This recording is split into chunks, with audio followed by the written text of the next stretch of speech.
Saxon Algebra 2, Lesson 96. Students, this is our last lesson before the midterm. You'll check in with me this week at your usual time for your last check-in of the quarter, whatever you want to call this. Next Monday, you need to have all your homework done, and I will drop you a review video.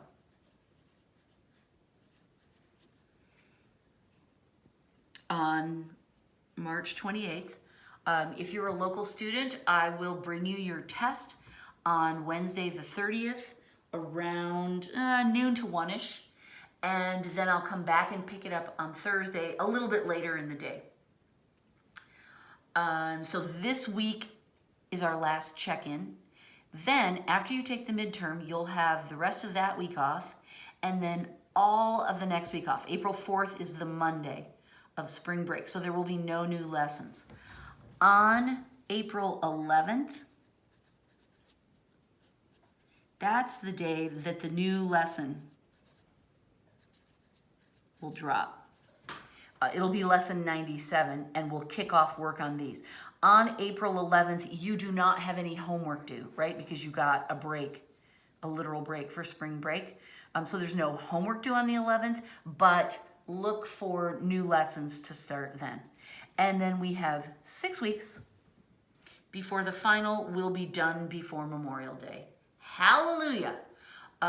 You have worked super hard. This has been a haul. Oh my gosh. This has been a haul. You did 13 weeks before Christmas, and then you did 12 more since Christmas. That's a lot of math. That's a lot of homework. That's a lot of no break. It pays off here because you're going to be done early and you'll get a nice long summer vacation from math. By the way, some parents worry about that, and I think some students do too. They're afraid they're going to forget what they know. It may drift to the back of your brain, but that's okay. If you have done your work properly as you're learning, it's not going to be gone forever. And in the fall, when we rev back up again with some new lessons, it'll all fall right back into place. So don't worry about that. Okay, we have 2 topics today, and they are significant. The first one is variations. Now, we've talked about variations before, and I want to make a chart to summarize what we already know.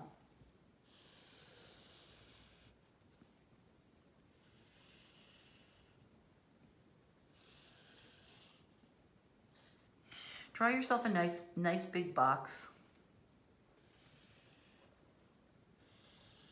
3 columns, 3 rows, not all the same size.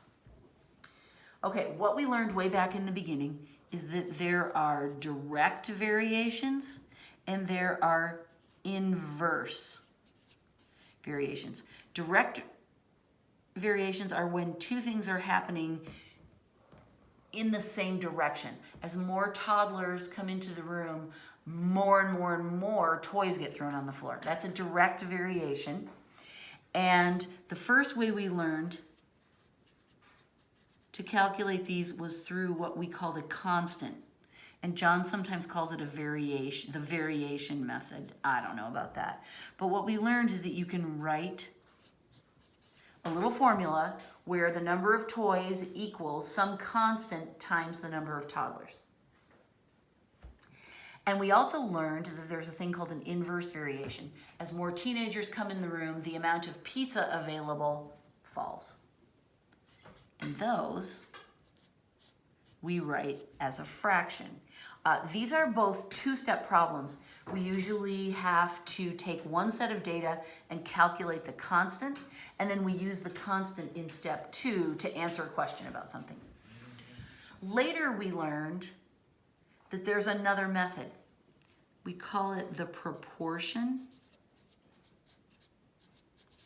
method. John sometimes refers to it as the ratio method. And this is one where we take all the data at once. The 1s being the first situation, the 2s being the second situation. We don't calculate a constant, we just make a ratio. out of the 2 pairs, and we can get 3 and solve for the 4th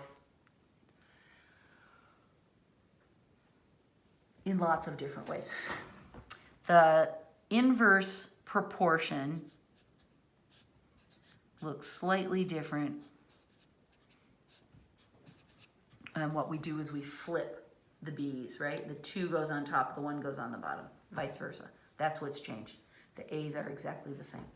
So we have 2 methods to calculate direct. We have 2 methods to calculate inverse.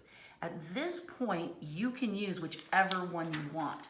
What we're going to do today, in the first part of this lesson, this is a long lesson, in the first part of the lesson is we're going to do what are called joint and combined variations, which means that some will be combining direct and inverse, or we'll have 2 directs.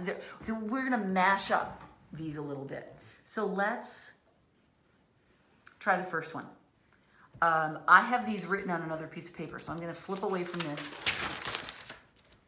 And let's try the first example, 96.1.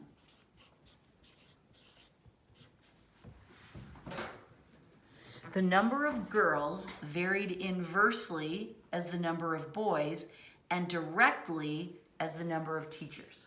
Okay, for this one, I'm gonna start by using the constant or variation method, okay? John wants us to do it working both. I'm not gonna do that. I'm gonna work the first example using constant, and then I'm gonna work the second example using proportion. I am going to ask you, if John asks you to do both in the homework, do it both. I'm just gonna split it up. Okay, so we're gonna use the constant method first. So let's go back and read it again. The number of girls varied inversely as the number of boys and directly as the number of teachers. Now we're gonna have to throw a constant in there, and the constant always goes in the top. Let me read it again so you can see. The number of girls varied inversely as the number of boys and directly as the number of teachers. Now what happens is that, let me cover part of this up. This is the only part we need to look at, right? The constant is always on the top. Since we're combining 3 things over here, this constant will balance out these 2. We don't have to worry about that. All we do is just put the constant in the numerator, which is where it belongs no matter what. Teachers are direct variations, boys are inverse. So that is how we set it up. It sometimes feels like, that can't be right, that isn't enough, but it is. So now we just need to know the number of girls, the number of teachers, the number of boys in the first scenario, and then again in the second scenario. So I can set this up before I go back in and look at the numbers in the book, because now my thoughts are all organized. When there were 50 girls, there were 20 teachers and 10 boys. How many boys were there? Okay, so that's my question mark. When there were 10 girls and 100 teachers. It's so much easier if you have all the letters set up. Scenario 1, scenario 2. All right, so now we want to first solve for K. So we know that 50 equals 20 times K over 10. I'm not using buckets because I don't have any minus signs anywhere. Not in my formula and not in my values. So I'm a little more confident to skip that. All right, I'm gonna multiply.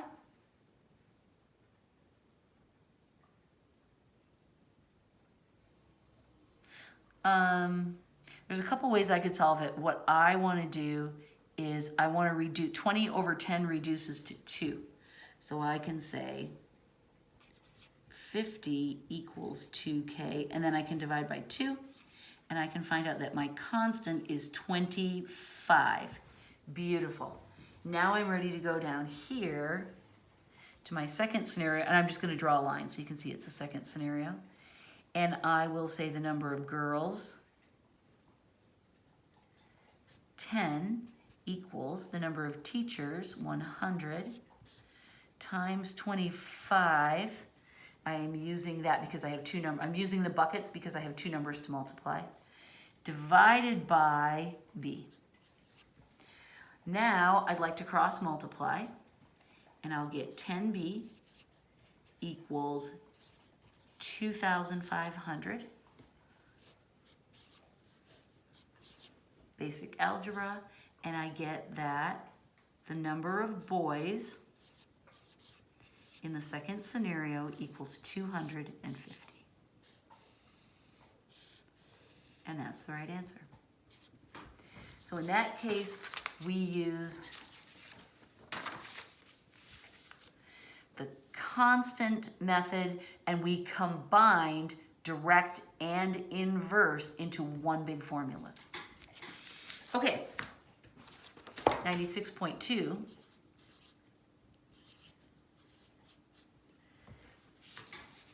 Strawberries varied jointly as plums and tomatoes.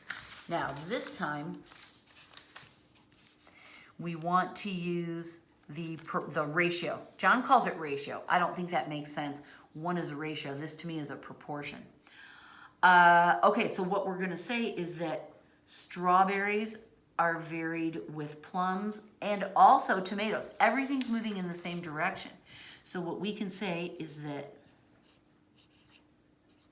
strawberries varied jointly as plums and tomatoes. Everyone's going in the same direction.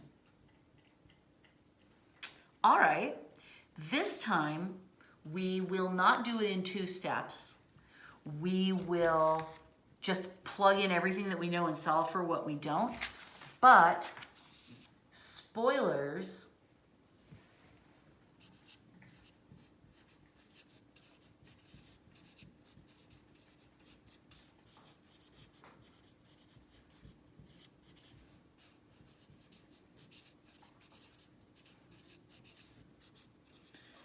just like some of the other problems we've done, the ideal gas law problems, this is going to be a lot easier if we rearrange this while we just have letters, and then we'll plug in the numbers and solve.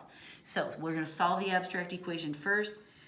John wants us to find out how many plums.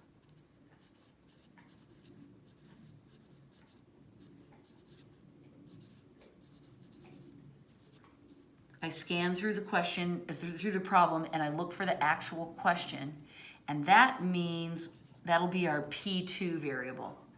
So I want to solve this for P2.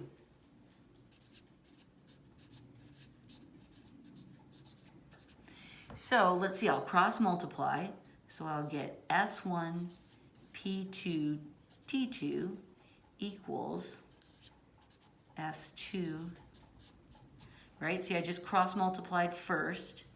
That's what I got. Now I want P2, so I'm going to divide it by these other characters. Right? That cancels, this cancels, and then I'm going to write equals P2. This becomes my new form of the equation, right? So now I'm going to write down everything that I need in this order. S2, P1, T1, S1, T2. Then when I go to plug in, it'll be easy. All right, back to the book. If 500 strawberries, that's the original number of strawberries, the first numbers I read are the ones, went with 4 plums and 25 tomatoes, right? So I filled in all of my 1 data. How many plums, that's what I'm looking for, would go with 40 strawberries and 2 tomatoes? Okay, so putting the information from the book to the paper is a little bit of a scramble, but now comes the easy part, because it will be 40 times 4 times 25 over 500 times 2. I tend to write the first number and put the following numbers in parentheses to show the multiplication. But it's fine.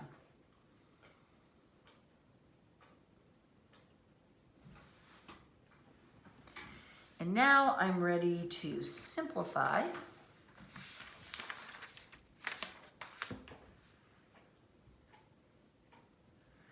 Let's see, I'm looking for simple patterns. This is 100. And I'm going to do the 100 against the 500. That leaves me 5. 5 times 2 is 10, and I can take that against the 40. And that's all I have left. So P2 equals 4. There are a million ways to reduce that. So once you get to this place, simplify it however your brain wants. So P2 equals 4 plums. And that's the right answer. Okay. Again, John asks you to solve each problem using both methods. I just did one each. But if he asks you to do it both ways, then please do that. I want to save a little of your mental power to do the second part of this lesson, which I think is a little bit more mind-blowing. It's called More on Irrational Roots. You know, whenever John titles a lesson like More On or Part 2 or something, you know he's going to get more intense. And what we're going to do is solve another system of nonlinear equations, but the answer is going to be crazier. So thankfully we only have one of these, but it is kind of nuts. Here's our system.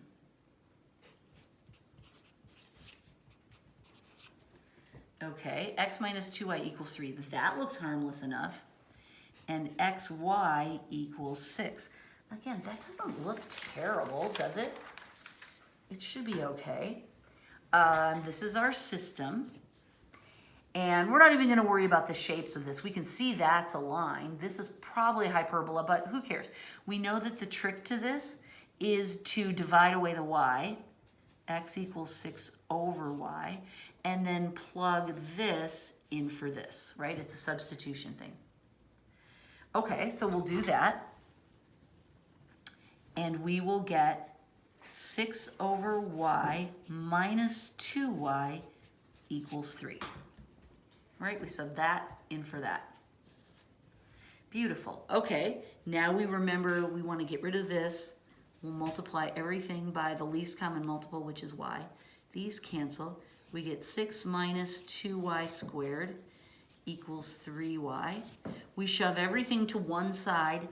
I would like to move this one so we can get rid of this minus sign. So it'll be 0 equals, then this will be positive 2y squared. This will stay 3y, and then this will swim also, so that'll become minus 6. Change sides, change signs. Do it carefully. It's really easy to screw it up. Okay, now, just for fun, let's rewrite this the other way. I'm not swimming anything. I'm just writing it in the other order because that makes it look nicer. Grace, stop.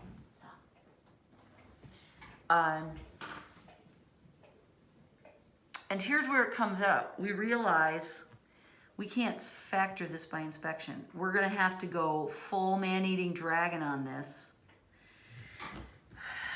And that's our first sign of trouble. A, B, C. A is 2, B is 3, C is minus 6. What is our man-eating dragon? This time we're solving for y. I started to write an x. I tend to accidentally change it back into an x as I'm working, so you have to keep me honest. But we can solve it for y. That's fine, because that y is what we've got. Y equals negative b plus or minus the square root of b squared minus 4ac, the discriminant, over 2a. We will now plug in, and we will use parentheses because this has minus signs in the values and minuses in the formula.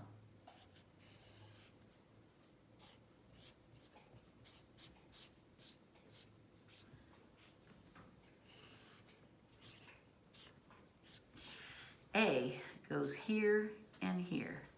B goes here and here. C goes here, and that's all. Okay, Grace. My dog is licking her foot obsessively. It's driving me crazy. You can probably hear it in the recording. Don't do that. Don't do that anymore. Okay, we simplify inside of the radical sign before we move on.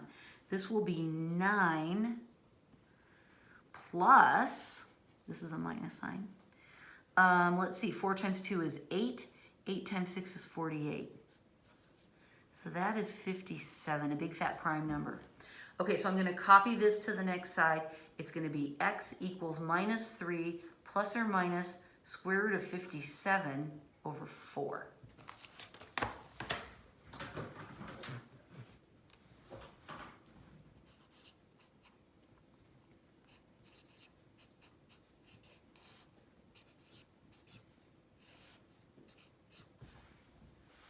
Okay, that's good. Now, I know that eventually I'm going to want to split this and write it as a separate fraction because that's the way we like our answers to be. We like to have the rational and the crazy part separate. The irrational, I shouldn't say crazy, it's irrational. But I'm going to leave it together for this calculation because it'll just make it a little bit easier to follow what I'm doing. There won't be as many pieces. All right, so the first value for y that we're going to have to calculate a value for x is minus 3 plus square root of 57 over 4. And then the other side will be y equals minus 3 minus square root of 57 all over 4. Now let's go back and look at our original equations and see which one we would like to use. I don't want to do this. I don't want to be dividing. So let's use this one. Y minus 2x equals 3. I'm going to write it up here. Y minus 2x equals 3. Wait. I wrote that wrong. I remembered it wrong. It's x minus 2y equals 3. Okay, I feel better about that. That means that this is all set up. We can plug in our y values. Oh, let's do this. Let's swim this y to the other side. Do you see what I'm doing? I'm trying to make it easy as possible when I'm plugging this into another equation because this is already a hot mess. So I would like my equation to be as simple as possible. So instead of leaving it like this, I'm going to push the y to the other side and then I can calculate this and that will give me my x value directly. That just makes it a little bit easier.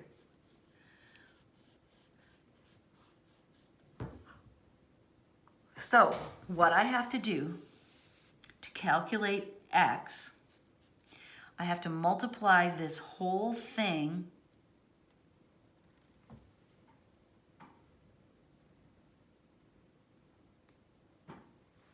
by 2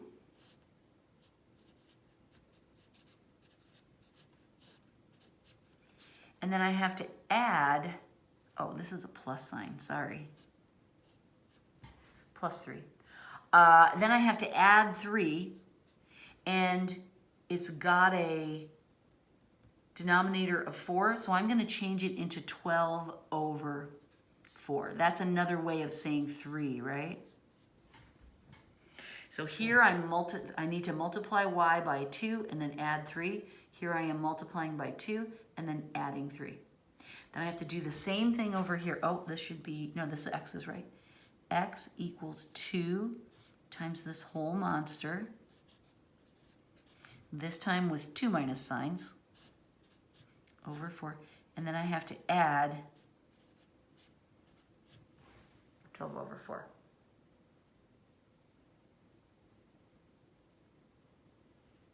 All right. Now,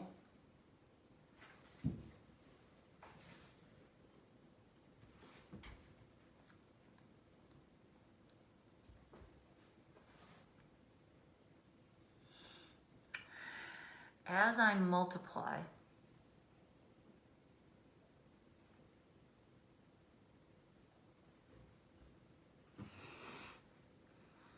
this is one fraction. I don't have to distribute across there.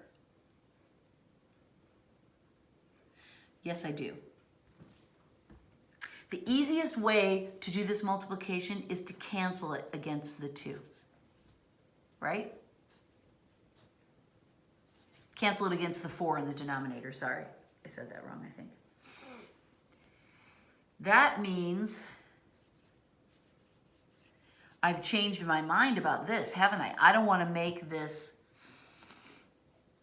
over 4 anymore. I want to make it 6 over 2, because now my denominator has been changed to 2. 6 over 2. I hope you can see that. So now I'm adding this -3 and this +6.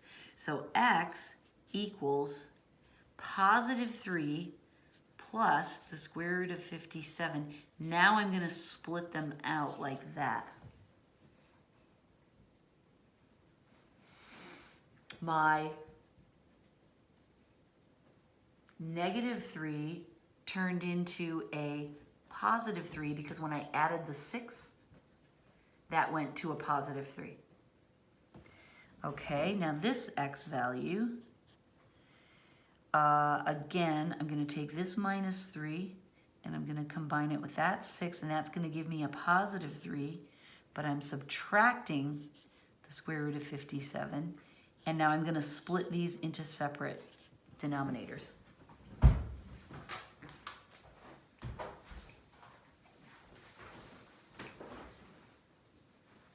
Good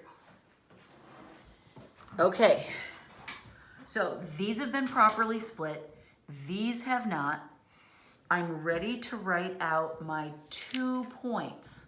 Ready? The first point is this x, 3 over 2 plus the square root of 57 over 2, with this y, and I'm going to split this y now.